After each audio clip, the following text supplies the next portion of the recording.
also yung reunion nyo ng mom mo.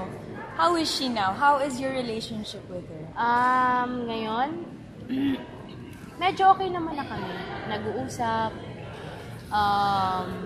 Medyo close na. Kasi, syempre, hindi naman agad-agad yung nabibuild yung relationship eh. Lalo na pag may gap.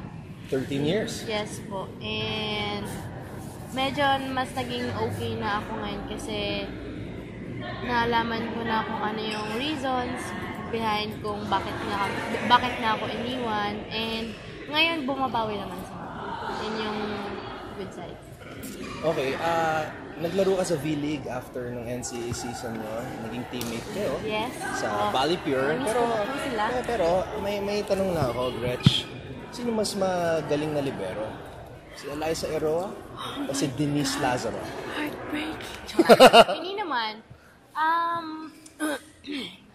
Hinot seat mo naman. Well, syempre, unique tayo. Each of every one of us. So, syempre, hindi mo talaga ma-judge kung sinong mas magaling eh. Kasi, may talagang katulad ni Ate Eliza, kung sinong, if ever man lang ha, na kami pinag-compare. Si Ate Eliza, may kakaiba siyang galing, meron din ako. Hindi natin masabi na kung sino talagang ganon, ganito, ganyan, di ba? Lahat ng players po magaling. Depende lang yan kung, hirap i-explain eh.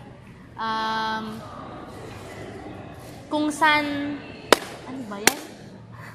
Ang hirap. Kuya Anton, basta hindi. Magaling lahat. Magaling lahat. Walang man. Well, magaling talaga. Tapos lahat naman may weakness naman siguro. Yung iba lang kasi, like, pwede mo sabihin yung bashers out there? Like, hindi. Yung ibang mga opinion ng, may bashers naman talaga tayo eh. Okay. Like, sa mga, iba-iba naman talaga tayo ng opinion ng mga tao eh. Pero for me, all of the players, magaling po talaga. Meron ka bang mensahe sa lahat ng mga supporters, fans ng Baste? Thank you po sa support nyo and sana supportahan nyo po kami sa upcoming games namin. 2 remaining games sa elimination round, then we'll go to semifinals. See you there. Abangan natin ang mga games sa SND. Maraming salamat, Gretch. Pero meron pa tayong isang segment, kaya steady ka lang dyan. We'll be back for Quick Set right here on Down the Line.